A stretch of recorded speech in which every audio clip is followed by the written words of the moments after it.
Hello there, we've saved you a seat. I'm Brian Kelly, and this is Train Station at 8, a place to just relax and talk about video game music. We have a simple 8-question format, and joining me for that today is my brother, Steven, of course, and Blizzard composer and co-founder of the band Critical Hit, Jason Hayes. How are you both doing? I'm doing excellent. Very thanks. Mostly because we have Jason Hayes here. Thanks. Yeah, that's really a pleasure to be here. I feel so appreciated, Steven. Well, I mean, you're cool too, I guess. You don't, talk to me every day. Well, you didn't score Elwyn Forrest, so... No, I didn't. So, I never appreciate it by your brother, it's all. I know, yeah. I mean, he pretty much likes everyone on the show more than me, but whatever. This is episode 5, Ingenious Instrumentations, and the name isn't overly clear, but this is going to be about live instrumentation of video game music and the transition that's come from having to use computerized sounds all the time. So, that will be the topic, and Jason, you're particularly qualified to talk about this because you've had to work with synthesized music a lot before, and then you switched to doing a live band, right? Yes. I mean, goodness, when I first started in the game industry, it was all synth, and there was no thought of recording, certainly not a live orchestra. So yeah, I've been fortunate to see the whole evolution of this happen at Blizzard and then also in the industry in general. Right. And today, people in gaming like me can't even pronounce synthesized, so that's how that's how far gone it is. So going for our 8 questions here is to start with question 1, since that's probably a good place to start. What have you guys been listening to? And this doesn't have to be video game music. This can be anything, just on your spare time.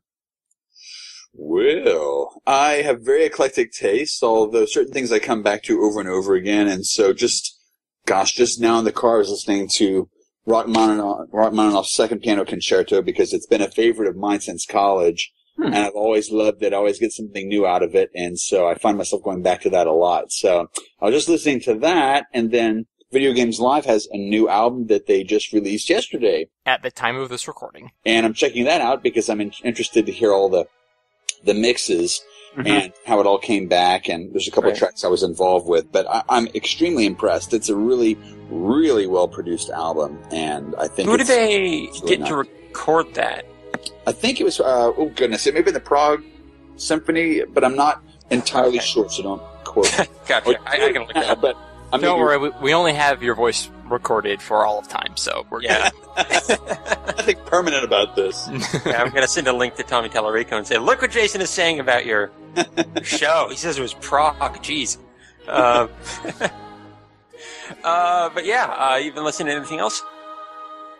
Well, let's see. Besides that, I do listen to, my guilty pleasure is pop music. I'll listen to pop music on the radio because I enjoy the catchy hooks and I enjoy the ear candy that comes from hearing an extremely well-mixed record. And, I mean, some of it I actually like, some of it I find to be really lame, but more often than not, the production is just top-notch, and I enjoy hearing the creative effort that goes into these tracks. It's more often than not, there's a lot of really well-produced stuff, even if the music isn't always that interesting. It reminds me a little bit of in gaming, playing like Call of Duty compared to an indie game. It's like you're not going to get as much creativity there, but you can't deny the money and production values that went into that. Yeah, I mean, there's a certain artistic beauty to a perfectly mastered album, a perfectly polished game, right? It's like, it's something special on its own.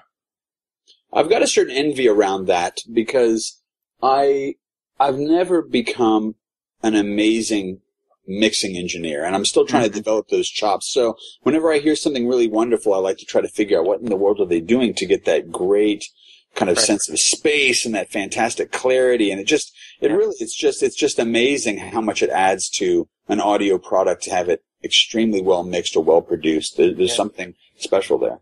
And sometimes you don't always notice it. Like the guitarist or the singer for a band will be really front and center. But one of my favorite bands, Poets of the Fall, they're like 3 people mainly, but their mixer and their producer and their the guy who does the synth for it is like really front and center in their band and all their marketing, and you can really tell because their music is just so fantastically produced. I don't think those guys get enough credit most of the time. Sure. But yeah. So what sorts of pop music have you been listening to?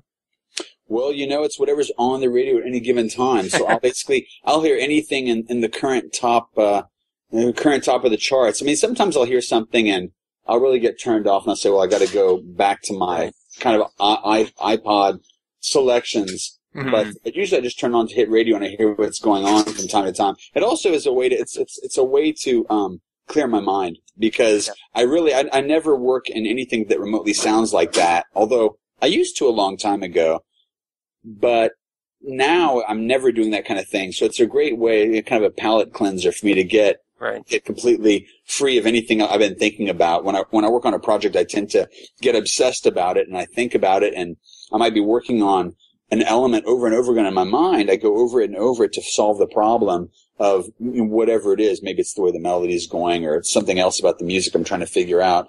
And so when I need to just kind of shut it off, I'll put on something completely out of the ordinary. So that's what also pop music can do for me. So we might be able to thank Call Me Maybe for the next Draenor theme, is what you're saying. Again, I'm not sure if Jason wants us quoting him on that, but we're going to make some assumptions. That's another one of those things that we got to really, so well, for all posterity, it's going to be Call Me Maybe. Thrall Me Maybe. Sorry, that's pretty funny. I like puns. Oh, gosh. Steven, what have you been listening to? Unfortunately, I have not invented a new cover band for Warcraft parody songs. Though Thrall Me maybe can go I don't know, down. I think level 90 Elite Tarn Chieftain kind of has it down. They have that on lock. Admittedly. I won't argue that. Them, though. Thrall Me maybe is pretty good. Yeah. I'm going to send that to them. Maybe it'll be the next song. Sure, why not? Well, I've been listening to, speaking of Kickstarted projects, The Glory Days from Big Giant Circles. Oh, I listened to that a couple times, yeah. I have been listening to that, I probably listened to it 5 times in a row. Yeah, I wanted to listen to it more, but I haven't gotten to my iPod yet. Yes, it is super good. As Jimmy will tell you, he's always very happy when people say it was worth the wait. Mm-hmm. And I'll echo that. It was totally worth the wait. It took him a little longer than he thought it would because a ton of people ended up backing it. But boy, is it a good successor to Imposter Nostalgia. And for those of you who aren't aware, Jimmy Hinson is a very nice guy who makes all kinds of video game soundtracks. He worked on Black Ops. He did the music for Puzzle Juice and Threes. Did he do some Mass Effect stuff? He did some Mass Effect stuff as well, and he has a whole video games live story about that. But oh, right, he's worked with them a little bit. Maybe we can have him on someday, and he can tell that very interesting Jack Wall-related tale of the epics. Right. And then he's also done a lot of, most of his personal projects, like chiptune stuff.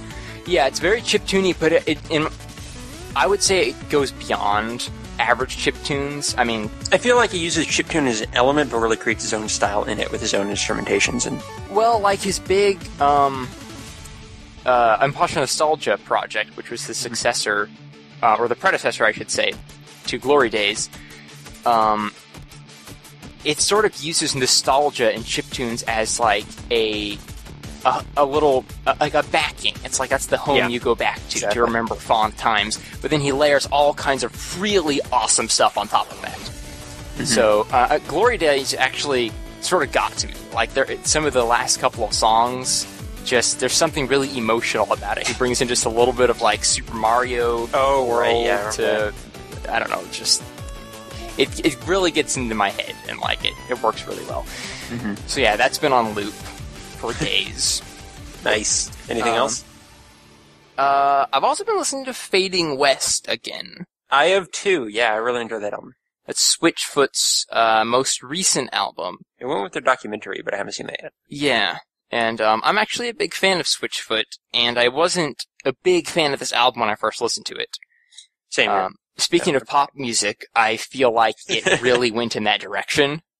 Only big time in one of the songs. Well, yeah, one of the songs is straight up pop, but most of it doesn't quite nail that offbeat, sometimes dark style that Switchfoot has been getting into recently. No, that's true. And yet, repeat listens have revealed a new layer of depth to it, I think. Yeah, same here. I'm really warming up to some of the songs, and it's just that perfect album to play when you're driving around and it's sunny and warm, which it is around this time in Houston. And the wind is blowing, and it's good stuff. Yeah. Awesome. I have actually been listening to that as well. And is that your total list? That's been the major stuff I've been listening to repeatedly. I will say, though, that I recently discovered a band called the Lonely Rolling Stars. I've never heard of them. It's founded by Stimage and... Okay, I haven't heard of him. Wait, you don't know who Stimage is? I have. Okay. I was getting confused for a second. He's the guy who did Metroid Metal. Yes. And a few other dudes. I wish I could remember who they were. But I think they were just talking at MagFest one day. Mm-hmm. And said, hey, and you know Jack Wall walked up. And then Jack Wall walked up, and it's a funny story. No. And they said, you know what's awesome? And I'm sort of making this up at this point. But paraphrasing? Okay. They liked Katamari and all the weird music in it. Okay. And they were remembering some weird quotes from it and saying, let's cover a Katamari song as well as other strange songs from video games. All right. So the album was called Carnivortex. Mm-hmm. And I mostly fell for it because they did a cover of a Sonic Adventure 2 song. Which that one? I've never heard covered before. It's the Rail Canyon theme.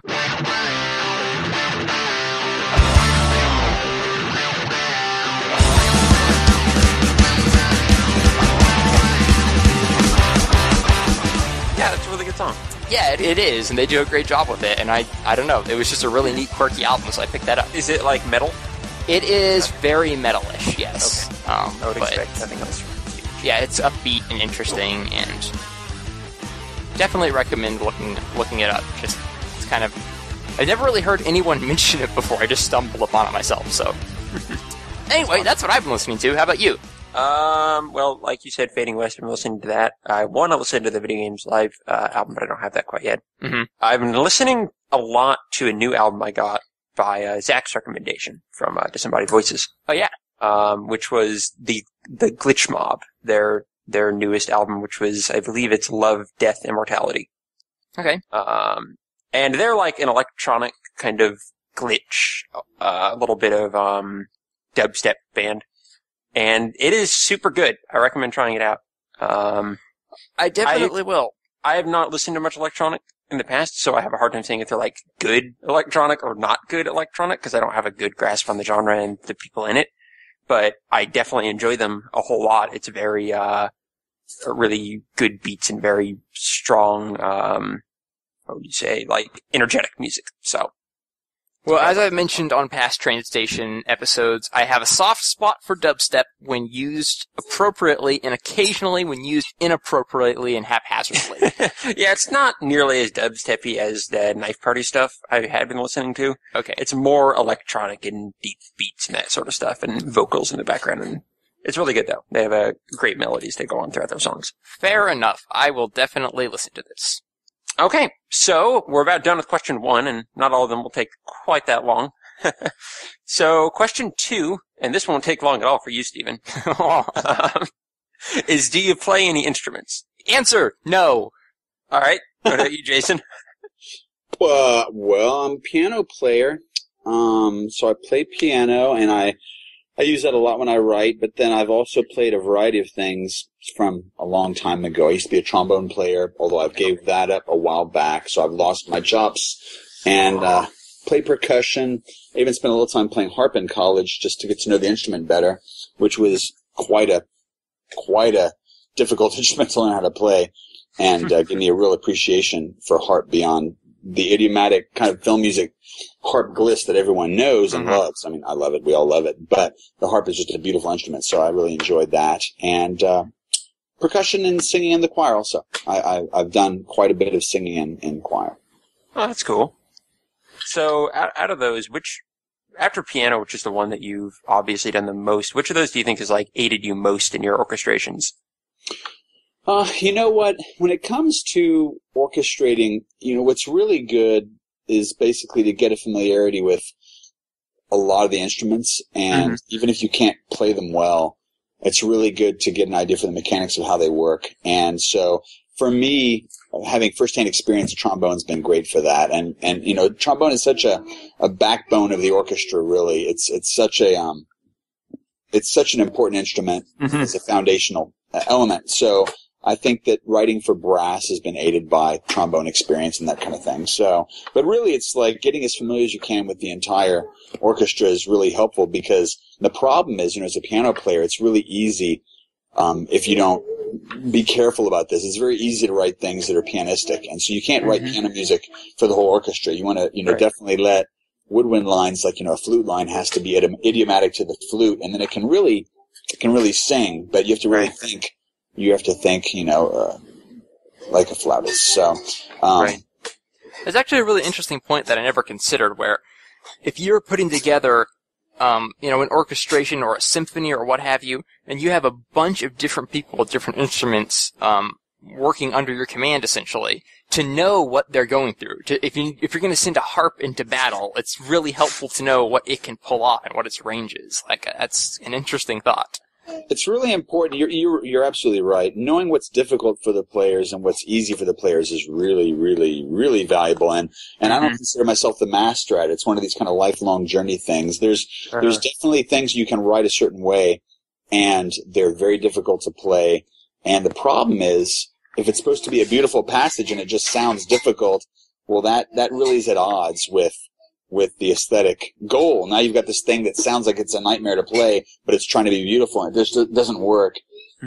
Conversely, you can write something that sounds like it's a train coming off the tracks, because it's so difficult to get the timing right, and intentionally that can be a good device, because now all of a sudden it sounds like this thing is about to just come apart, and it can be a nice effect if you plan for it, and you want to have it sound kind of a mess. That can be an effective thing too, as long as you do it intentionally. Yeah, absolutely. So do you think there's a instrument or a part that you've found hardest to write for? I'll tell you what, one very interesting instrument that stands out as far as live music for me has been the trumpet, because I love the sound of the trumpet, but for years I wasn't able to use I didn't have any sounds in my kind of sampled orchestra arsenal that could be convincing for trumpet. And so, consequently, if you're writing things that have to be released and never done live, as it used to be, then I wouldn't write music for trumpet, because it just wouldn't sound good. I might write some amazing trumpet line, but in the actual version that we ship, it just wouldn't sound good, so I avoided it.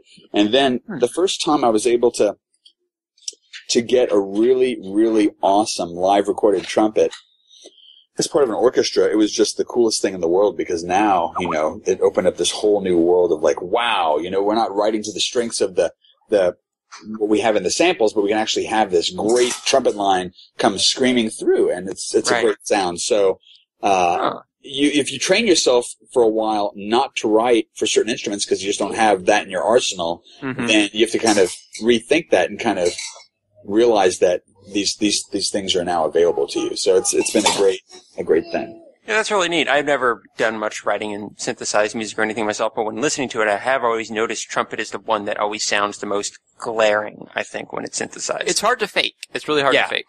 It's hard to fake convincingly. It really sounds like it's fake when it's done, so I can imagine it being very freeing to be able to use something that actually sounds like what you're thinking. Yeah, it's true. I mean, strings are also very difficult, but you can certain kinds of string writing you can sell synthetically. It's very hard to do certain things on strings convincingly, but across the board, it's just hard to get a great. It's traditionally very hard to get a great trumpet sound. Now it's a little bit different, but doing it synthetically still doesn't even begin to compare to how great it sounds, and that goes for really the whole orchestra. But certainly, it's true of strings and trumpet. So. I think I would guess percussion is one of the easier things to get. Well, it's not just that absolutely it's easier. And really, a lot of times, as much as I love to work with a great group of percussion players, that is a situation where if you need to do it and the budget isn't there, you can do a very convincing job. And really, there's so many things you might want to put in the score that you may not be able to get in. I mean, we can't all, for every session, bring in a full set of taiko drums and record it in a big room. So we rely on these things that sometimes, we use samples. But yes, you can do a very convincing job of percussion. That's cool. So for instruments I play, it's pretty much just one. I used to take piano lessons a very long time ago, which, due to my teacher, kind of made me hate piano for the rest of my life for about 10 years until I overcame that. I will admit that I could not stand to hear a key pressed on a piano for about 3 years of my life. Yeah. Luckily, I have developed an acute taste for I piano love it now. solos. I don't play it yet. I want to, but I do love the sound of it now, but it took a while. Yeah. It's for the scars to disappear. Traumatic childhood experience. But I picked up maybe like 2 or 3 years ago, I do play guitar. And really enjoy that. I've just recently been getting into, actually for the theme song for this podcast, been getting into actually recording my guitar. And I'm hoping to pick up a, MIDI controller as well to start getting, different stuff to input into my, software. So I hope to start writing more music soon, but I'm not at all experienced at it yet. Yeah, that'll be cool. That'll be really cool. Yeah, playing guitar has been awesome though. Even if I haven't gotten fantastic at it, just the stuff I've learned about music and the enjoyment I've gotten out of it has been paralleled by pretty much no other hobby I've picked up. So, people listening, if you don't play an instrument, play something. It's worth it. Oh, okay. So are you saying I shouldn't have sold you my guitar and given up? Yeah, I'm saying that. Okay. Yeah, I have to play guitar, but you know, I am still considering if I can ever find the time to pick piano/keyboard back up. Yeah. Because then that could complement your guitar playing and we could make awesome songs and jam out and it'd be the best. I think the great thing about guitar, I've actually been fascinated with learning guitar for a long time. I've never become good at it, and it's really for an embarrassing reason. It's because I've never built up the calluses on my fingers to really play acoustic effectively. And I have a really nice guitar, and I still want to learn. The reason I was attracted to guitar is because friends of mine that are really, really great songwriters, I find, have a relationship with the guitar. Yep. And they played so much music and so many changes that they just have this natural vocabulary that they can kind of go to. And, you know, similar to where I might have a certain vocabulary that I rely on if I'm doing scoring, but they just kind of have absorbed this vocabulary into their, the way they use the instrument. And I think it's a really cool thing for songwriting to have all this experience, having played so many songs that your fingers just kind of naturally know how to try things that feel, you know, stylistically in the pocket for certain styles of music. I agree, absolutely. That's actually one of the primary reasons I wanted to pick up and learn keyboard. I think guitar, one thing I really love about it is it's a very freeing and very free instrument. A lot of guitarists just learn by ear rather than any sheet music. And just, you know, pick up a vocabulary and improvise a lot. And I think it really does help just being really creatively loose with music. So that's what I've enjoyed a lot about it. Yeah, I can see that. But that's one who hasn't played other instruments much, so that's just my novice opinion. So we can jump ahead here to question 3, which is, what's the earliest game in which you can remember hearing live instruments? I can front that one. Okay. Yeah, basically, I think the first dramatic example, I mean, not the first example is probably for me, it's probably Phantasmagoria. I started out in the industry at Sierra Online, and they had already basically just gotten to the point of they're about to wrap up Phantasmagoria. So I knew they were making that. I was a big fan of adventure games, and I remember they had recorded, you know, you say a live instrument. Really, this was a choir. They had choir in the score, and it was like a live choir. And so they were doing this kind of Latin thing, and it was just hearing that in the context of a video game. I thought, wow, they actually got a group of singers together, and just the sonic punch of the choir in Phantaz. I thought, well, that was pretty cool. It made me think, well, goodness, that's amazing. If we can start recording, you know, an entire choir in a video game, then, you know, the sky's the limit. So that was around that time in 1995 or 96 or whatever. And then later on, I think that Lenny Moore's soundtrack for Outcast made a big impression, because this was now a game in 1999 or around that time where it was like, wow, full Moscow Symphony Orchestra for a video game. And I thought, it's on, you know, it's on now. I don't know how soon, you know, I might be lucky enough to get the opportunity to record with something like the Moscow Symphony Orchestra, but it definitely was an exciting thing. And of course, using the force of a really good orchestra, you know, added a lot to the impact of it, but it's great music. And awesome. I mean, as for me, I think that my earliest memory of hearing what at least sounded like live instruments in a video game would be Sonic CD.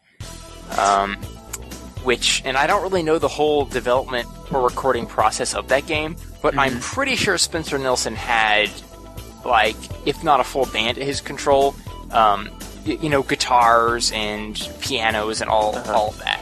Was the Japanese version live instruments? I feel like it's less so. Yeah. I actually don't know if it was, but the version I had heard back then was, of course, the Western soundtrack for Sonic CD. Yes. And that's just such a weird soundtrack on its own. Like, I'd love to learn more about it, but that's the earliest I can remember of. And back then, I didn't even notice it. It was just video game music to me. But looking back, it definitely had some really cool guitar work, and it had vocals, and the whole Sonic CD, Sonic Boom intro movie. It was a crazy soundtrack. So that was a pretty early one at '93. Yeah, that was pretty. I mean, that's the thing. They're like, well, this still looks like a Sega Genesis game for the most part, but it sure doesn't sound like one.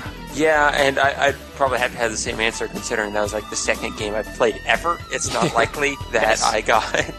I mean, unless like Lost Vikings was secretly fully orchestrated, but I'm pretty sure that wasn't. If it was. If it was. Because, yeah, that's funny, weird little fact about me. I think Lost Vikings was like the very first actual video game I ever played. Other than, like, Sammy's Schoolhouse and stuff? Yeah, so I was a Blizzard fan from the very beginning without even knowing it, and I wasn't even Blizzard yet. Wow, it's like fate was wrapping itself around your destiny.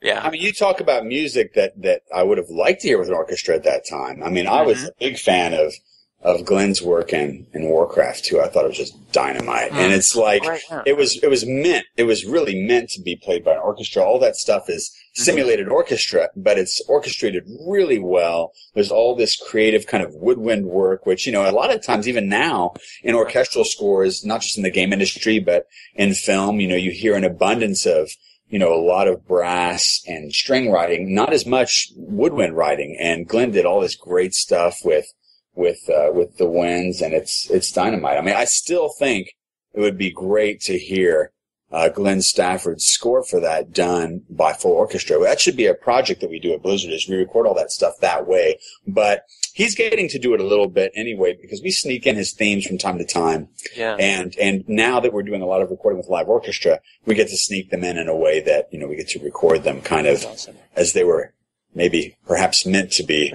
But at the same time, there's a nostalgic thing about it too. You hear the MIDI orchestrations with the sounds that were available at that time, and it does something. It's great music. Plus, you hear it in a certain way, and it gives you a certain feeling. And who knows? There's something special about the medium that it was made for, even though it was done based on limitations. I mean, that's it's very different. If I go, speaking of Sonic, I hear like the Sonic medley at Video Games Live. It's awesome, and it's done by live orchestra, and it sounds great, but it's a very different experience. I mean, suddenly I'm hearing this music. I know the themes so well, but it sounds like some kind of happy 70s music.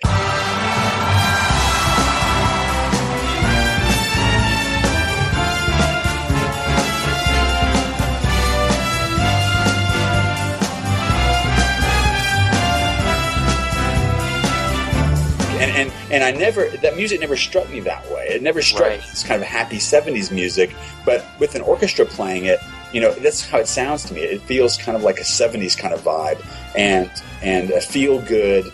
It just changes the way that you perceive, or at least the way I perceive that music. Although, I like it. It works really well that way too. Well, Jason, you're apparently pretty fantastic at this thing, because my next question was anything lost in the transition from synthesized to live instruments? And you already started talking about that. Yeah, that's a brilliant transition we host. Awesome segue. Thank you. The big bucks. Wow. So that was amazing. Beautifully done. Congratulations. But, it's just to speak to that point, I think you're right. There's totally a different experience hearing the Genesis sound chip, sort of bent and twisted and creatively implemented to... So I think it's a disservice to those writers if you say, like, they were writing to an instrument. It wasn't a physical instrument, but they were writing to that sound chip, so you have to respect the specific work they did to make it fit that sound chip and not just say it'll be playing better if we play it with something else. Yeah, that's actually a wise distinction, because if we're looking at a situation where, well, we have to use, let's say even if you're emulating an orchestra and you're doing it all virtually, well, now you are writing for a different instrument. It's orchestral music, but it's now the synthesized orchestra, and there are certain things, maybe, in my case for a long time, it was like, here's the orchestra with absolutely no trumpets, because it's like, you can't do it. Or it could be like, hey, here's the orchestra where now all of a sudden I can use a muted guitar sound because a muted guitar gives me a little extra attack. Well, you don't have that in the orchestra. You don't have a muted guitar to give you a little extra bite, but yet with the forces that I had that I was using, layering in a muted guitar sound somewhere to add a little extra bite or percussive element was something that's worked well for me on certain pieces that were all done, through synthesis or electronics. So, yeah, all of it really is writing for an instrument. So that's a wise thing you said. It just depends on the palette you're using, but they're all different kinds of ensembles that can produce great music. Yeah, this is a side question, but you're mentioning the guitar made me wonder, did you ever do any work on Diablo music? I did, but what I worked on was Diablo 2, and I focused on the cinematics. So I basically, I was kind of working on the cinematics for the game, and yeah, so I really, really feel fortunate to be involved with that project because, Matt does such great stuff for Diablo, and it's something where, now that I go to work on Diablo music, I got to do some stuff for Reaper of Souls, the new Diablo 3 expansion. Oh, so cool. And I find myself now going into the studio, and I'm working with Lawrence Juber, who's a legendary guitar player. He's played, he was in Paul McCartney's band Wings, right? She's a legend.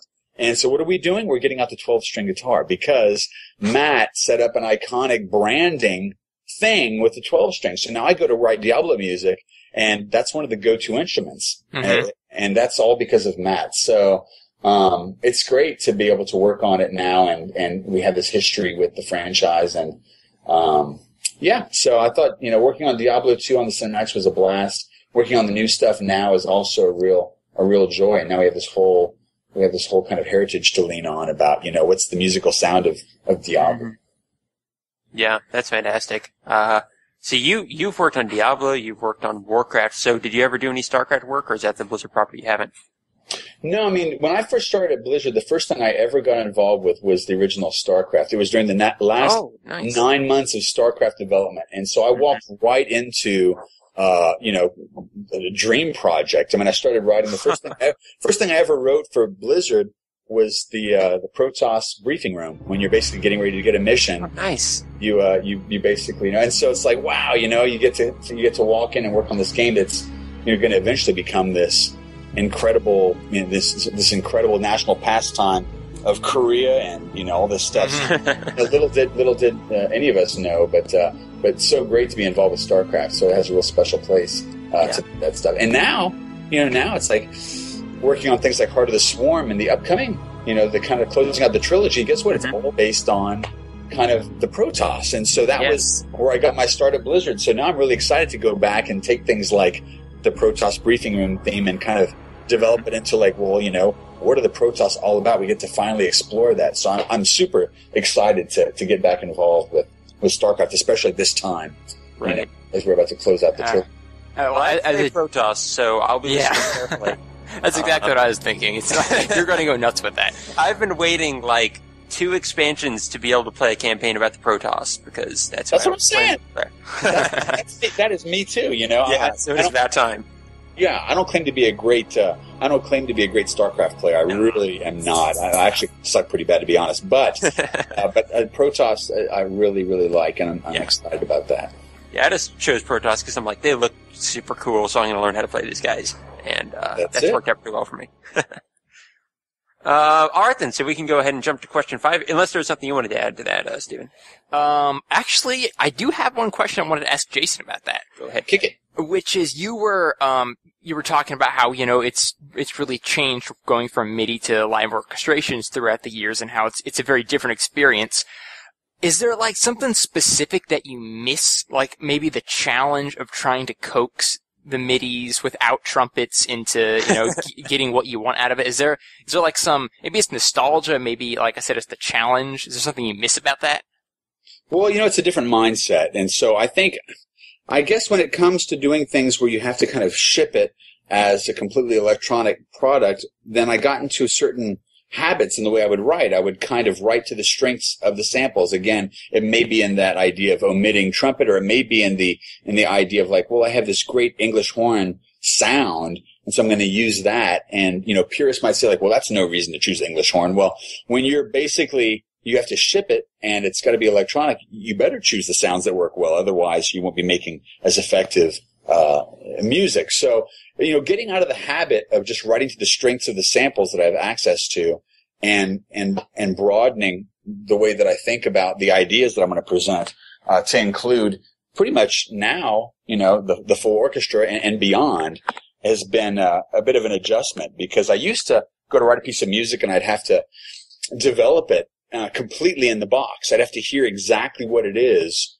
that I wanted to hear, and so I would kind of craft it like you'd craft a sculpture. But now with orchestra, I've had to learn how to predict what things are going to sound like without hearing them live. I mean, I can do a mock-up and it can be pretty convincing, and so obviously you can do a really, really convincing mock-up of orchestra now. It doesn't sound as good, but it's pretty convincing. But there's certain things you just can't do very effectively. So knowing exactly what'll happen if I throw, a bunch of notes at the string section. On the keyboard, it sounds maybe, big and full, and all these notes are playing at once, and it's huge. But when it's live, a bunch of notes with divided strings, divisi, divisi, divisi, across all the strings becomes very transparent and very, like this kind of, this thin gauze you can see through. It's very light and delicate, which is counterintuitive to someone who's been working on a keyboard for years to plunk out these sounds.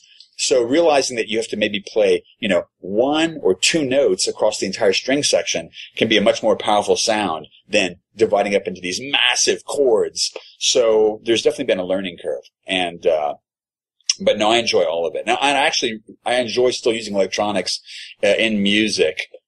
Even if I'm doing stuff for the orchestra, I'll layer things in, and so I kind of get the best of both worlds now. That's awesome. That is super fascinating to me.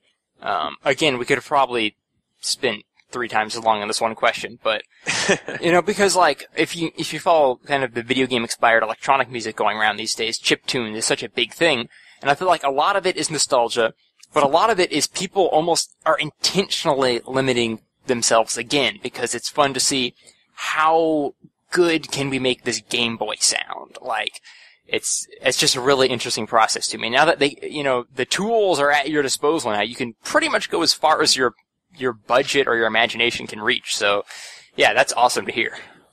Well, I know several friends of mine. I'm certainly not the one to invent this idea.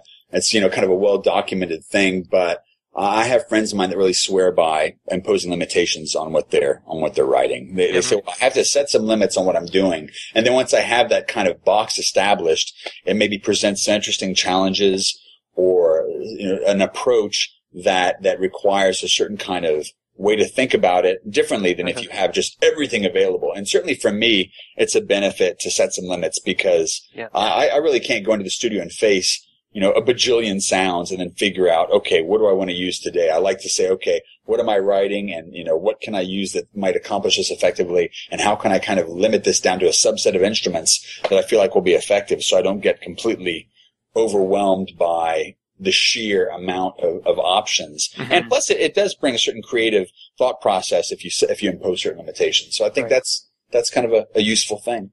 Yeah, that's exactly actually what I was going to say, which is sometimes limiting creativity generates creativity. And that, like, it's kind of like the writer, the blank page is the worst part. Once you start something, or start setting what your boundaries are going to be, you can start being creative within it a lot easier.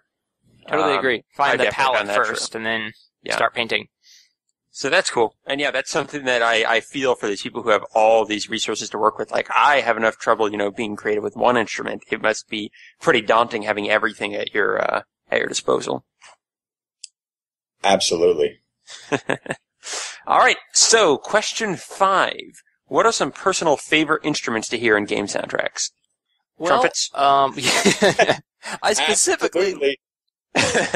I love the MIDI trumpets, my personal favorite. I'm a sucker for bagpipes. I don't hear them much in games, but when I do, I cheer. I actually want you to make a cover band called Sucker for Bagpipes. Well, if I could play the bagpipes, maybe I would. Yeah, bagpipes are great. I actually can't seem to think of an example where they are in a game. Bagpipes. Can you remember one? Does Wind Waker have it? Wind Waker might use some variant of bagpipes, and if that is true, then that brings credence to my theory that bagpipes are awesome. So, also one that I always love is, and I don't actually know how to pronounce it, but it's like that Chinese sort of traditional instrument that you hear all the time. I think it's called the erhu or something. Yes. Yep. Is that right?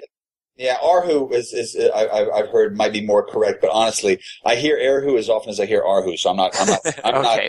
I've actually never heard of this. What is this? It's when you think of like traditional, even stereotypical Chinese music, actually, Pandaria uses it a lot to great effect. Mr. Pandaria. Okay. It can be abused, I feel. Like, oh, this is a Chinese level. Bring that one thing in that no one can remember the name of, and we're done. But if used carefully and cautiously and respectfully, it just sends chills down my spine. Yeah. Speaking of World of Warcraft, Mr. Pandaria uses it to excellent effect. I'm sure it's in Okami all over the place. I'll tell you, the thing about Pandaria and the erhu is really interesting because it's a gorgeous instrument. I agree with you completely.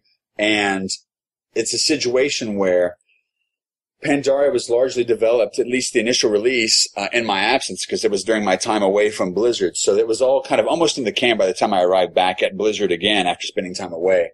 And I got heavily involved in the patch cycle for Pandaria. So, 5.1, 5.2, and these things. But I know that at one point, Russell, who's the audio director, just said, you know what? That's it. I'm capping the erhu. Just please, no more cues.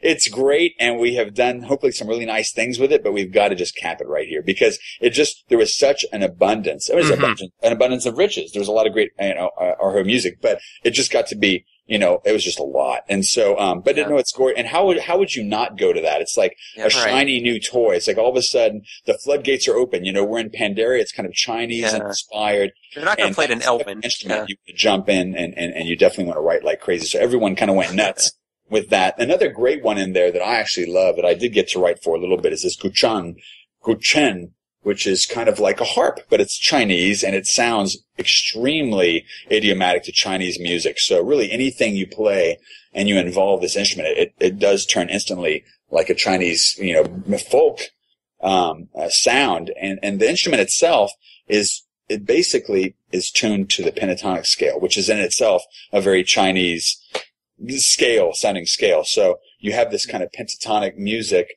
on an instrument that when it's done with someone who really knows how to add the ornamentation, it just evokes complete feeling of this kind of China-centric cultural sound, which is great. So, and I just love that sound so much. I just can't get enough of it. It has such a distinct flavor to it that is so different from anything else you can hear. And yeah, I really appreciate it when people can use that to masterful effect. So, Brian, what about you? Any instruments you'd like to call out here? This is kind of, predictable because I play it, but I actually really enjoy when I hear either acoustic or electric guitar. Partially because it's normally when not just chords played in the background, like, I don't know, power chords of metal guitar playing, but when someone does like a melody with it, it normally means the music is becoming really melody focused and is trying to do or say something specific with it, and I often find those are really memorable songs. When a strong melody is played either with acoustic or electric guitar, also partially because I can understand them more and then learn to play them and so on. But when someone who really knows how to play a guitar comes into the scene on a video game, and they're there to create, like you said, a melody, a tune you're going to remember, and they're really putting their all into it, like example Gianna Sisters, Twisted Dreams. Gianna Sisters, for synthesized, I think the Terran music from StarCraft was excellent at this, in both acoustic and electric. Sure. The Last of Us used it really well. For non-synthesized, StarCraft 2 does that.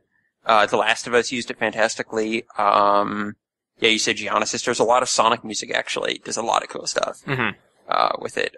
Another reason I'm probably partial to it, because Sonic was kind of my game series to grow up with, especially musically. Yeah. So that's always been something I had a soft spot for. Awesome. I agree. Something else I've gotten to like more, and it's in most songs, but when I hear really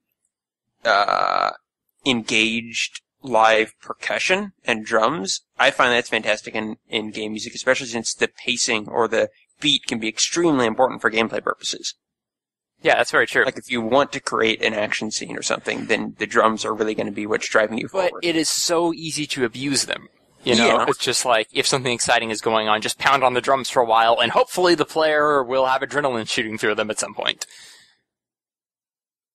Yeah, exactly. Yeah.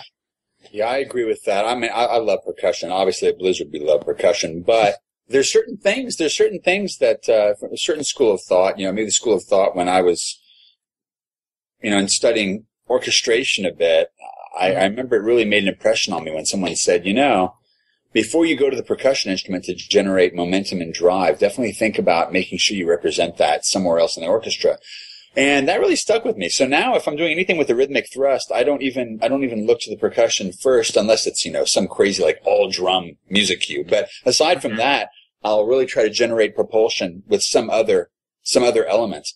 And then once it's got a feeling of movement and drive, then you can kind of sprinkle in percussion as a spice. And, it's a lot more effective if you use it in certain, key moments. You're not abusing that too much is really powerful. So yeah, I tend to think that way, as much as possible because it is possible to overuse it. Yeah, that's a great point because, especially in orchestras, I think that, like in, I think a rock group or something like that, the drums can carry a little more, but in an orchestra that you really need the strings or something going along with it, to really generate that effect. 'Cause if everything else is plotting, I don't know. I don't think the drums can hold up on their own. I mean, in some select, if you're really going for that effect, I think you could make it work, but it's true they'd be tough. Yeah. That's it. That's from my armchair perspective. Yeah. No, it's true. It's a mistake to think of any hard and fast rules because if you do an all drum music cue and that's all it is, that can be like amazing. So it's not like you want to say that, you never want to just lean on the drums. And certainly, we've certainly done our share of using, very, very thick percussion, and it can be awesome. Mm-hmm. Yeah, good advice is pretty much always, and this is going to be an ironic statement, but good advice is pretty much always going to be one that doesn't use a blanket statement. Like it says, try something different is good advice, but if the advice is always try this, then it's probably not actually great advice. That is always true. No, I think that's true. Yeah. Try something different. That's really always the great advice with music is, don't always rely on one thing. Yeah. So, Jason, have we asked you, what your preferred instruments are to hear? I'm happy to say, I don't know. You mentioned the trumpet. It's become the running joke, but it's true. For me, there's something about that really just, it just grabs me because it's been so long, such a dry spell for me. So I love it. There's something really, really screaming. Or soft, it's just great. So as a solo instrument or a kind of a 2D passage which just boom, just kind of shining through there. One thing we like, and it's definitely a part of certainly, adventure music and certainly part of what we do with Warcraft is this kind of wall of French horns. It's just such a great sound. If you can get 8 French horns playing all in unison on some big soaring line, it's magic. It's just one of the coolest sounding, emotionally moving things. And we do lean on that, from time to time. And I do love the sound of that. And beyond that, any solo kind of wind instrument, we have certain things that we'll do with wind players. We brought in a more kind of a traditional sense for orchestra. We'll have someone like Sarah Anden come in and play solo flute. And so, having her perform on this kind of theme for Jaina Proudmoore for World of Warcraft and kind of help me define a theme that might represent her character. And, her on solo flute was just like amazing. So it's like, and it may be just like a, concert, like a C flute or an alto flute, and it's gorgeous. But in another setting, you get someone like Pedro Eustache, who is a go-to player for us for ethnic winds, and he plays on this Armenian duduk, and it's like suddenly it's like, oh my goodness, you talk about, a moving sounding instrument. It's like that it'll just floor you with the emotional expression of that instrument. And, it's just as a solo ethnic wind instrument, it can just be, it can really be a show-stopping thing. So, right. I love that too. It's so hard to choose. Yeah, because I really love any sound when it's done correctly. So sure. it's hard to just say, I like hearing this, because I really like hearing everything when it's used in a creative way.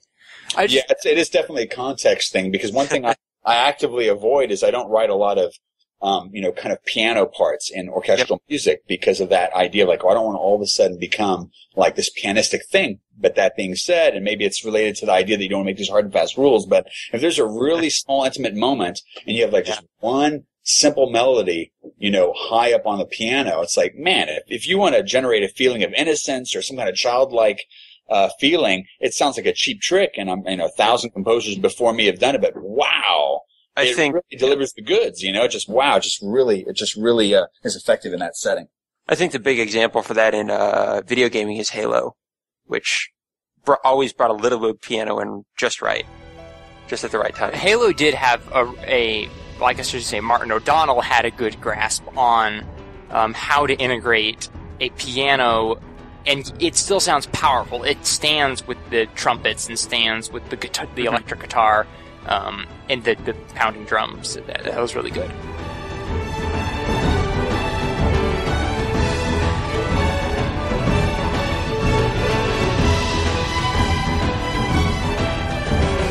He also did a great job, which is somewhat similar to this, the whole theme of this episode, which is mixing electronic sounds with orchestral sounds. Oh, yes. That is very true. He was very much riding the line on that. I mean, he started with having to synthesize a symphony in Halo 1, I'm pretty sure. And by the time Halo 3 came around.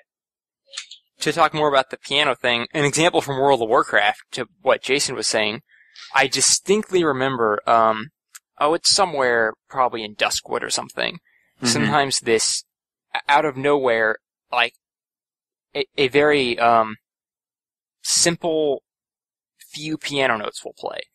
Right. And it's not really innocence in this case. I feel like it's more like, I don't know, it's like some kind of slumbering darkness or fear that's in the air. Mm-hmm. And it just comes in and plays just these few notes just with the piano. And it's like, it's just chilling. It's like, I love it when games can kind of jump in and surprise you with the simplest of effects. But man, David Moreau uses it really well, getting kind of the loneliness with the piano.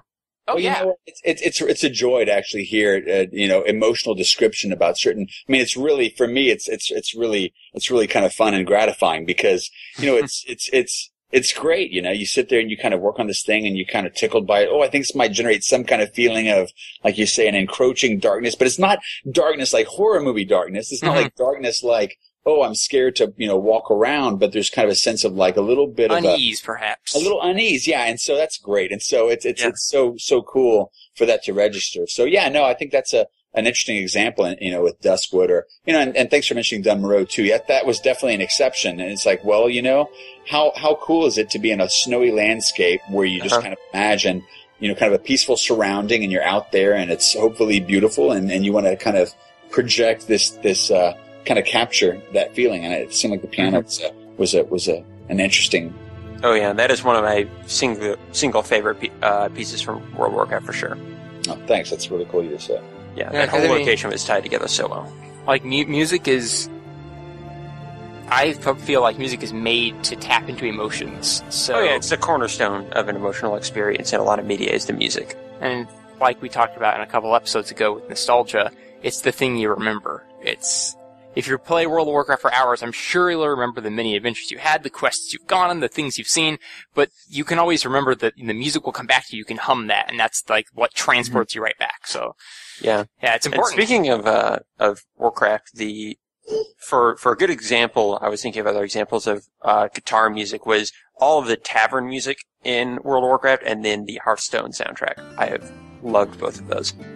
Oh yeah, that was a really cool transition to like kind of take that general vibe of Azeroth and taverns and good times, and make a whole game and soundtrack about it. That was cool. Yes. Yeah, well that's cool of you to say. I'll tell you, it's like definitely a touchstone. For Hearthstone, is that a feeling like you're hanging out in a tavern, and certainly, Peter, who is just an awesome composer. I mean, I've been a fan of Peter's. Goodness since Grim Fandango, and I just think he's awesome. And so to have him working on Hearthstone is a really cool thing. And I love his stuff. He's done a great job for Hearthstone. And the cool thing is he's taken all these snippets of themes. They're not easy to recognize. It's not very on the nose, but he'll hint at things. Oh, there's a little hint of, a call to arms, or a little hint to the Stormwind theme, or a little hint to, a variety of things. And it's really fun to see how he weaves those things in there. And, it's really kind of a delight to hear how he's developed the soundtrack to that. Absolutely. I just love the emphasis Blizzard in general puts on music, from playing at video games live to just how much work and effort they put into it. I think it can kind of get passed over on a lot of games, unfortunately. It's weird. Blizzard pays a lot of attention to its musicians and gives them panels at BlizzCon, and it feels like they put more effort into exposing their music and what's out there than a lot of other studios do. Yeah, well, extremely lucky in that way, because if they wouldn't actually see the benefits of that, then we would never get the ability to go out and now be recording with orchestra, doing things like that. So it's very fortunate they see value in that, and they empower us in that way, because it would be very easy for them to say, well, gosh, you make it sound, pretty good in that room where you go through electronics, and does anyone really know the difference? And so it's to kind of make this argument for this, but they've been very supportive in that way. And, it's not cheap, obviously. I mean, you can sit in a room and use electronics for everything, and I love electronics, but if I'm going to be trying to get the sound of an orchestra, if there's a choice, then I'd rather use electronics for things that, electronics are great at, and not necessarily just emulating the sound of the organic kind of live instruments. So it's great that they kind of have shared a vision for that with us, and seeing that there's a value to that. Yeah, I've heard a few snippets of the music coming out for Warlords of Draenor on the website they have for it, and I couldn't be more excited for that soundtrack. I think you all are doing a fantastic job with that, like you have on the last expansion, so I can't wait to hear it. Thanks. I can't really claim anything on that. I mean, they always, I think they use my music in one of the trailers or something, but by and large, that's all being done with a group of people that I like very much, that I've known for years, that are now, some of them newcomers, and other ones are returning, as part of the music team on Draenor. But I do look forward to jumping in, because I think before too long I'll probably get involved with the expansion. But for right now, I've been concentrating mostly on a couple top secret things, and then and a little Heroes of the Storm too. So right, yeah. But they're still building on the legacy of everything that came before, and that's what's so great about World of Warcraft music in general. Is every expansion not only is creating its new themes, but it has such a rich history of music to draw on and to build on. I really have enjoyed that. Yeah, I've enjoyed that very much. It's great because, Russell's always been great about quoting or reinterpreting themes that might be in there that have been there for various characters, and he'll pick it up and run with it. And so it's been a kind of a collaboration with Russell for many years. Even in my absence from the company, he would send me something over email, say, hey, check out this cool new thing that I did. It kind of took your theme, and I kind of added this new theme and this new element, and I made this new piece of music, which retains the certain element, but then brings something new. So I think it's really awesome how he's woven in various parts of this kind of legacy into the overall sound. Yeah, I totally agree. He's a fantastically talented man, for sure. Very true. All right, and that was, let's see here. Was that question 6? No, that was question 5. Okay, yeah, we better start moving through these. We'll go faster. We'll try not to put 10 questions under every one question. All right, so question number 6. What are some musical genres or styles you think need more representation in games? Well, do you want to hit that one first, Brian? Go ahead, if you have an answer. Well, basically, the thing is, for me, it has a lot to do with the style of the kind of stories that we're telling in the game industry. I really long for, wow. We know what style we need? The style of my 3-year-old singing in the background. That is awesome. Hey, we need more music in this episode anyway. We welcome all of it. And the thing is, and I understand there's a whole filter going on here. It may be horribly annoying to you, but, for a dad, it's actually pretty amazing. Of course, it's hard to kind of concentrate. But he is your musical legacy. Well, yeah, I mean, we're getting Hayes exclusive musical pieces here, so we can't complain. That's what you're going to hear in Drana, man. So anyway, but basically, for me, it's like I like small, intimate, dramatic moments that aren't oftentimes rare that you find those, certainly in our kind of Western offerings for games. And I long for more of that. I really, really enjoyed, and there's certain stylistic musical things that maybe go along with that. I really enjoyed Heavy Rain and the soundtrack to Heavy Rain. I thought it was dynamite, kind of dramatic and a character-driven sense. And it was a different kind of story. Obviously, it's an interactive movie pretty much, but I thought that it was a really nice score and very refreshing compared to the kind of things that you'd normally hear in the context of a video game. So, I'm still hoping for the moments where I'll be able to work on, maybe a more kind of a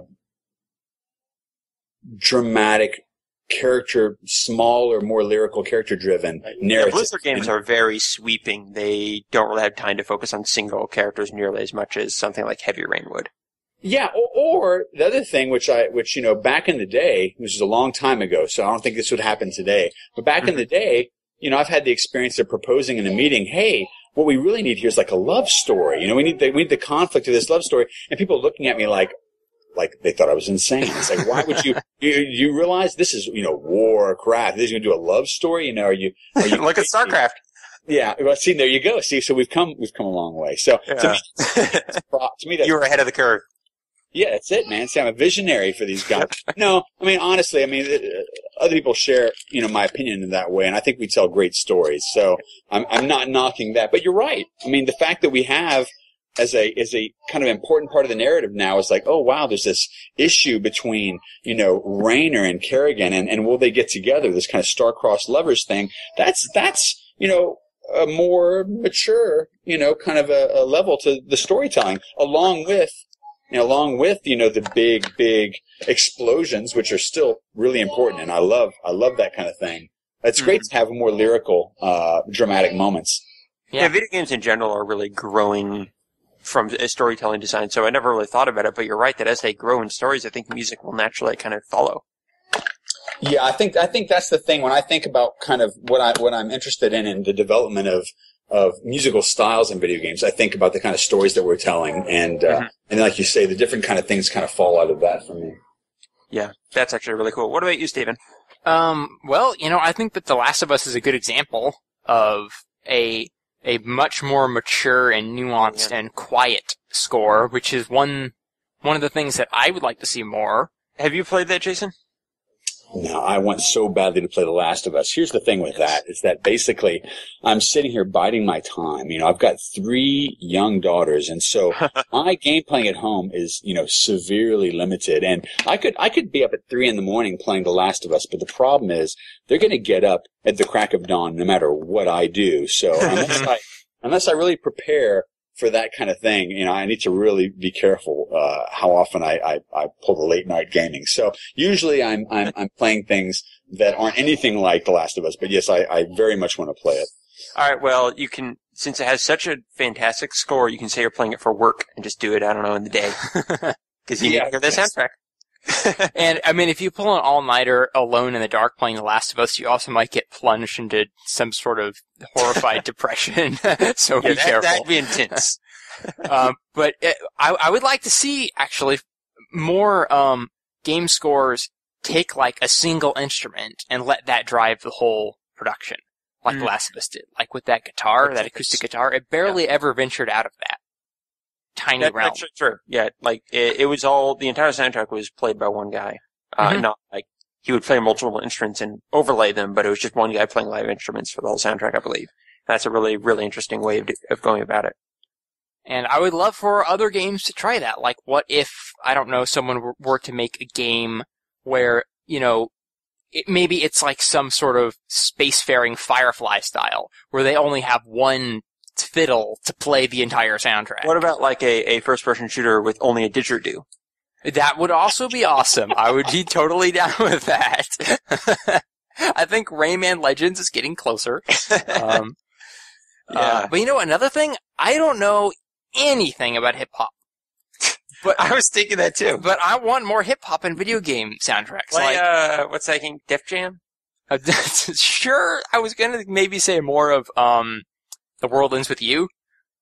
Oh, okay. That had hip hop elements. Even Mad World, I think, had a lot of hip hop elements. And I don't know if I like that soundtrack all that much, but I appreciate it from a distance. What's that? What game? Mad World? Sega's Mad World? Oh, I thought you said Madden. I think licensed some hip hop songs. Madden probably does have hip hop, but that's totally not what I'm talking about. I'm talking about the black and white, extremely violent weirdo game that I haven't ever played. Yeah, that's a good point. Well, this isn't even a game, but when I think about hip-hop used in some creative, unusual way, recently I think about the movie The Great Gatsby, which, I didn't like the use of it very much. I thought it didn't work that well, although I like hip-hop music, but it was strange. And so, it's an interesting kind of cautionary tale about, different, for different sake can also be a bad thing. I mean, that's just my opinion. I like Baz Luhrmann a lot. I mean, I really, really enjoyed Moulin Rouge. I like his other movies like Strictly Ballroom, and I was looking forward very much to seeing what he did with Great Gatsby. And visually, I thought it was stunning. It didn't disappoint because he's a stunning director from the standpoint of visual values, but I expected it to be a better movie, and I thought that the use of hip hop music in there just didn't really work. That's interesting. Yeah, it's hard to fit hip hop into any sort of traditional game or movie, I feel. And maybe that's why I want to see it so much. It's tough to do. You kind of cut off some of your audience who's going to just scratch their head at it. But it can just be such a, I don't know, it has an impact to it, it has an energy to it, and I really like it when it's pulled off well. It's a high stakes poker deal. Yeah, exactly. But it can... which, by the way, would be a great hip hop song. How about you, Brian? Oh man, I think of a game that really used it. What, hip hop? Yeah, extensively. World Ends With You, like I said, that used a lot of it. Yeah. I think Mad World did, but I'm only vaguely not familiar when with I it. played though. A little bit in Persona. Persona 3 at least. Qualify? I think so. I love that. I love that game soundtrack. Did Jet Set have any? Jeez, I don't know if I'd count that as hip hop. Yeah. I don't even know what you'd call that. Probably radicalness in musical form. I would call it Jet Set. I can't. Yeah. There's no genre for it. Oh man, I'm trying to think if I have an answer for this question though. Didn't have one written down ahead of time. I mean, music that I want to hear more.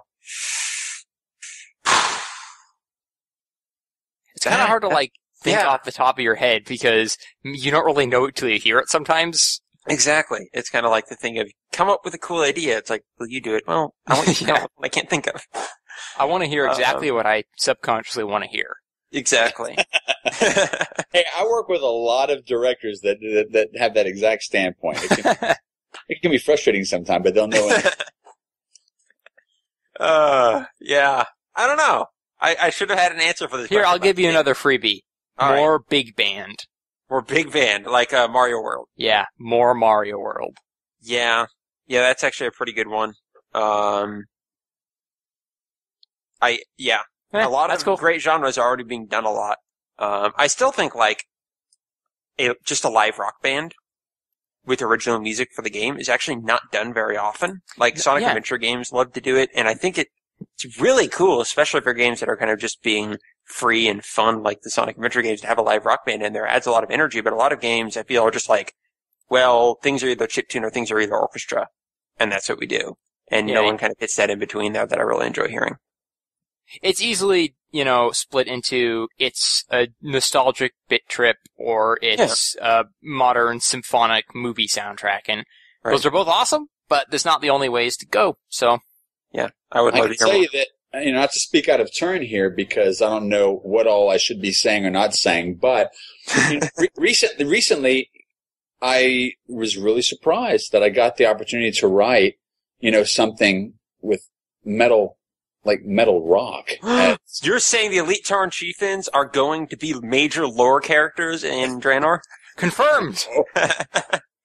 No, I am not saying that. No, but the thing is, it's like, no, this is for Heroes of the Storm. Basically the team kind of discussed a few different directions. I got to write for the trailer some metal, which was really unusual. And the cool thing is that, that's the trailer for the game, and it's setting a certain kind of it's kind of like an energy and a lighthearted tone. It's like, don't take it too seriously. We're gonna have Diablo fighting with Arthas, fighting with Kerrigan. So you have all these crazy things going on, and so the idea is like it's just one big raucous team brawler atmosphere. And so I think that there could be real good opportunities to weave in maybe rock elements along with some other things that might be more orchestral and in the mix. Yeah, absolutely. But unfortunately, trust me, the fans are going to take that seriously. You don't want to read all the forum threads about who would win in a fight, Diablo or Kerrigan. Which is our next question. Who would win in a fight? Question 7. Who would win in a fight? Diablo or the Queen of Blades? I would probably say Diablo, but that's just me. Alright then. Question 7. Which soundtracks would you most like to hear live? Soundtracks, and you touched on this earlier, Jason, but soundtracks that never got a chance to be played live. Right. So like the War II thing, like I said. Mm-hmm. Yeah, selfishly, all the things that I had to write that were done only synthetically, I'd love to hear that way, especially when what I was going for was an orchestral sound. I mean, it's like things like the original StarCraft. It would be great to take the Protoss kind of ending movie, kind of the final chapter of the story of the original StarCraft, and actually hear that performed by a live orchestra, because all that is basically just emulating that anyway. Yeah. And it would be great to hear it in that kind of powerful, purely, with the full, force of a symphony behind it. So I would love that, selfishly speaking. But was there anything from like World of Warcraft? Because you didn't have full orchestra at that point. No, I only did a handful of things with orchestra. I did the opening movie with orchestra, which was awesome. That was fantastic. That was during a transitional period for Blizzard, where I was really making a strong case for, hey, I really think we should be considering recording with orchestra. And who really helped us to facilitate that was Cinematics, because they totally saw, the benefit of saying, well, gosh, we want to have just top-notch production values for everything. For our visuals, we want the music to be that way too, and they helped to make the case. And so that's why one of the first things that we did that way was for that cinematic. And then while we had the orchestra there, or while we had the choir there, so let me get the choir singing for Stormwind, or let me go ahead and get this little passage done since the strings are here. But certainly the majority of the original release wasn't done with live orchestra. So yeah, for me, again, selfishly, I'd love to go back and re-record all that stuff with live orchestra to actually hear it in that way. So that would be really fun. But as far as games, I mean, look, I like I said, I mentioned Peter and, like Grim Fandango. How cool would it be to hear that performed live? And, it would be a smaller sound because it's a smaller sounding ensemble, but I'd love to hear that stuff performed live. I mean, whenever they have guests come in for video games live and they perform some of this stuff, it's a lot of fun. I love Monkey Island, and I think that having Clint Bajakian and Peter McConnell and Michael Land up there performing Monkey Island, I mean, how fun is that? And then they'll kind of do it with an arrangement that maybe utilizes the orchestra. But yeah, it's a blast, and it's great music. So there's a whole bunch of stuff that I would really enjoy, I would like to hear performed live like that. Mm-hmm. Yeah, those are some pretty darn good answers as far as I'm concerned. I would, too, love to hear all that stuff. I would say one of the fun things about going back to really, the older games, like back in the NES and whatnot, is to try to figure out what, the musicians were trying to get out of the software they had at their disposal. Mm-hmm. And for Super Mario Bros. 2, I am in the firm belief that Big Band is the answer to go back to that. So I would love to hear, like, a full-on performance of the Super Mario Bros. 2 soundtrack in big band format. I just think that would be so much fun. I would pay good money to go to just that. Yeah, I'm trying to think if there are any for me that jump to mind. Video Games Live has actually done a fantastic job. I mean, they've only done it in an orchestral format, and that's not always how you would imagine different soundtracks being done, but they've done a great job of going back with their arcade medleys and stuff like that, and just finding a ton of old games that never got to be orchestrated at all and giving them that treatment. Yeah, I mean, a lot of my answers are just kind of like, well, I've actually already heard that one live, so... Exactly. Some people have done a fantastic job bringing this stuff to live instruments.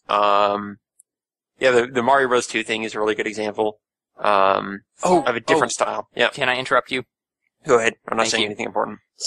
I would really like to go to some kind of small, makeshift, like stage theaterish sort of room.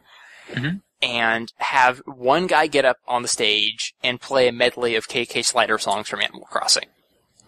Like, to hear his interpretation of all of those songs, like, maybe add some vocals in, I think that'd be a lot of fun. Yeah, absolutely. Okay, well, I can do that. Okay, work on that. Get that done. Yeah, it's one thing I might actually be able to do eventually. I mean, the theme song to this podcast is a remix of a KK song. Yeah, that's really good, by the way. I love how that turned out. Thank you. But yeah. I tell you what was a cool experience seeing live was watching Koji Kondo perform on piano a preview of Twilight Princess music. That was cool. That's fantastic. I didn't know he did that. Well, the thing is, he did it because they had the premiere performance of the Play Video Game Symphony. And so that one, we kind of all went out there to Chicago for the thing. So we had, Uematsu was there, Koji Kondo was there, and my goodness, all these luminaries. I mean, they had, who else was there? I think Mitsuda was there, and Akira Yamaoka may have been there. There's all these Japanese composers that were there. Mm-hmm. And, Jeremy Soule was there, and I was there, and a few others. So we all kind of gathered in Chicago for this first event. And yeah, I mean, watching Koji Kondo play piano, was really, really a neat thing, because we're all, obviously, how can all of us not be fans of his? And so that was pretty cool, just from the standpoint of being able to see him actually perform that stuff live. That is excellent. I would have loved to have been there, but alas, can't be everywhere at once. Yeah, that's and Twilight Princess actually had really good music that was not paid that much attention to compared to like Ocarina or Wind Waker, but it had some great stuff in there. Shout out to Zelda Reorchestrated again, who are no longer with us in full form, but man, their Twilight Symphony was magic. Indeed. All right. Well, I think we're going to jump ahead here to question 8 so we can wrap this thing up, since I'm sure we all have things we need to be doing other than talking about Koji Kondo. Probably. Oh, okay, I guess there are better things we could do, but... All right, so question 8 is, what have you been working on? And this is a chance for all of us to just plug any projects or anything we're doing at the moment. Well, let's have Jason start, because he is our esteemed guest. Sure, go ahead. Sweet. Okay, well, 2 things I can't talk about, and I'm really excited about those, but I can't talk about them. Show off. I'll skip those. But, yeah. But right now I'm working, I'm helping out a good bit on Heroes of the Storm, so that's a lot of fun. I'm getting to work with Glenn, which is great. He and I are having a really fun time bouncing ideas off each other, and it's really been a great, fun experience. So I'm doing that, and the other thing I'm doing right now, which is really exciting, is something completely different from the games, and it's a short film I'm working on. And it's going to be done pretty soon, actually. We're going to be mixing it soon, and it's a great story because it's basically much more. That's my daughter again singing. It's been pretty much nonstop. No, it's one of these kind of smaller lyrical kind of things, and so it's kind of a sci-fi story, but it's an intimate story, and so it's got a sense of kind of lyrical melody. It's also got kind of an awe-inspiring kind of the wonder of space and the universe, and it's a really fun project, and I've been having a great time with it. So Glenn and I have been doing that together, and so that'll be ready pretty soon. It's called The Looking Planet, and it should be hitting I guess it's probably the circuit, going around to different festivals and things, but that'll be really a fun departure. That's really cool. Yeah, I had no idea you were doing that. Yeah, I'll have to send you guys a link when we get it done. It should be pretty fun. Yeah, definitely do that. Yes, for sure. And I feel like we'd be remiss, though, if we did not mention Critical Hit. Hey! Nice! That is another current project that's going on, and you know what? The cool thing about Critical Hit, we're having a really good time with it, and we got that first album out now, and we're about to announce, I'm talking like within the next within the next couple of weeks, we'll be making a really, really, really cool announcement about a show that I just can't say what it is, but it's going to be a good one, and I'm excited about that. Well, you know, the great thing about Critical Hit is we've got these super talented musicians. I mean, a lot of them are players that I work with on game music, and so we've got people like Tina Guo, who's just a phenomenal cellist, and she can do everything from, you know, shredding rock guitar to the most beautiful acoustic cello work that you've heard ever. And so she's dynamite, and she plays on a lot of our stuff. And Pedro, who I mentioned earlier, Pedro Eustache, ethnic wind player, you know, he's in the group. And, you know, Lawrence, you know, is basically involved as well. So a lot of players from the games, and some other people that I just know separately, but they're all great musicians. So we really have been having a great time, you know, kind of rehearsing and gearing up for some upcoming shows. So in the next few weeks, we'll be making, you know, pretty big announcement about one particular show, and it's going real well. That's awesome. Fantastic. Yeah, I can't wait to hear about that. Cool, thanks. So are you guys working on any other albums since your first, or have you just been touring since then? Yeah, and really not even touring per se, more gearing up to do shows. I mean, really, the vision that we have right now is to do maybe 1 or 2 shows a month, and that's it, because you can't. My day job. I don't think Blizzard would be too happy about that. It's a fun side project, but it is a lot of fun. So we're definitely looking forward to maybe doing, you know, a couple, you know, just bigger events, and kind of showing up for wherever there's a big kind of game-centric kind of convention event. We're gonna look at maybe playing some of those, like BlizzCon this last year. Exactly, like BlizzCon. So that's really cool. And now with the first album done, we have a bunch of stuff that kind of didn't make it into the first album that we're excited about recording, and we have plans for the second album, but we haven't started on it yet. That's awesome. Brilliant. Let's post it. I can't wait to hear more about it.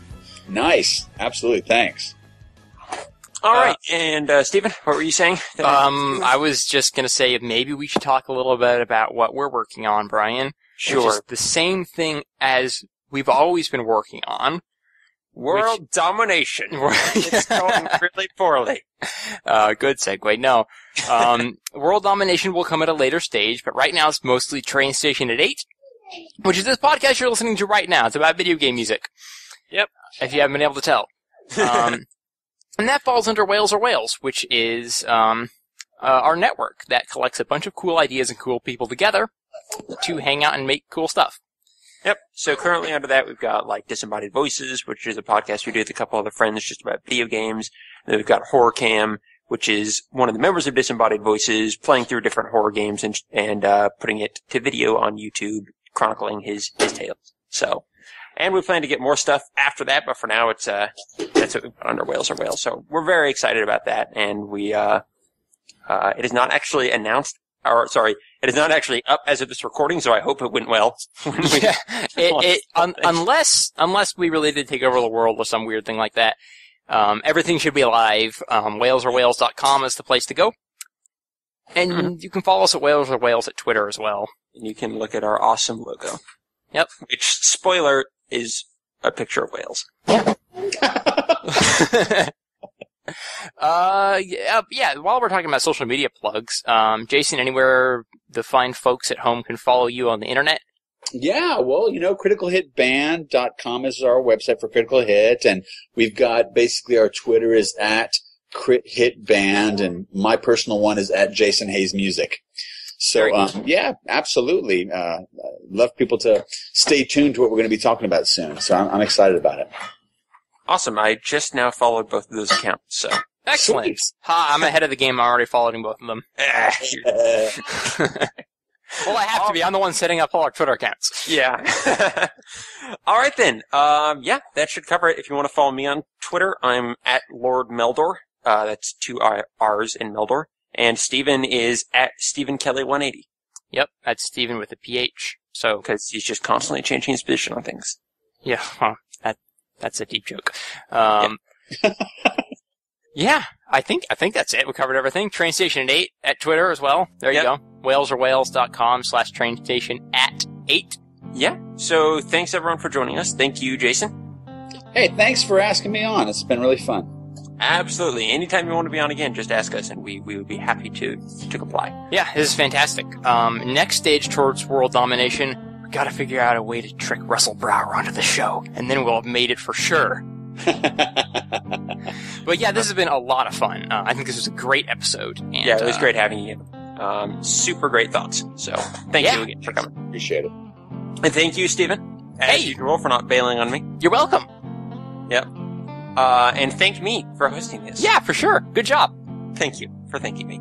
All right. So thanks everyone for listening, and we will see you next week. See you later. Bye.